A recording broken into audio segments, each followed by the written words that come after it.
Λοιπόν, ο Δήμος Ηρωικής Πόλης Νάωσας, όσο είμαι στην υπεύθυνη αυτή θέση που με έχει εμπιστευτεί ο κόσμος του Δήμου, ο λαός του Δήμου μας, ένας από τους βασικούς άξονες λειτουργίας του και στο πρόγραμμά μας, έχουμε και τις κοινωνικές δράσεις,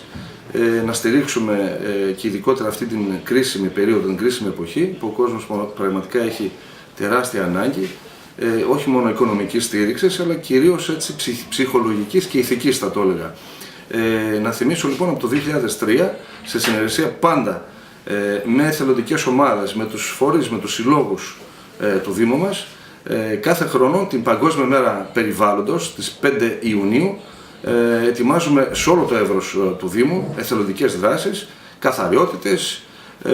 συντηρούμε τα παλιά κτίρια, διατηρηταία κτίρια, σχολεία, δημοτικά κτίρια κτλ. Αλλά και τους κοινόχρηστους χώρους, πάρκα, παιδικές χαρές, δρόμους, νησίδες κτλ. Προσπαθούμε λοιπόν με αυτόν τον τρόπο να ευαισθητοποιήσουμε και τους πολίτες, αλλά κυρίως τη νέα γενιά, και φυσικά συμμετέχουν και παιδιά, έτσι, με τους καθηγητές, με τους δασκάλους, με τους γονείς, συμμετέχουν σε αυτά τα προγράμματα του Δήμου, για να δώσουμε πραγματικά έτσι το μήνυμα ότι για μας το περιβάλλον είναι κάτι πάρα πολύ σημαντικό, και ειδικά αυτή η περιοχή έτσι που φημίζεται και είναι πάρα πολύ γνωστή για το πράσινό της, τα όμορφα της τοπία, έτσι που είναι και επισκέψιμα τα περισσότερα εδώ στον χώρο της Νάους.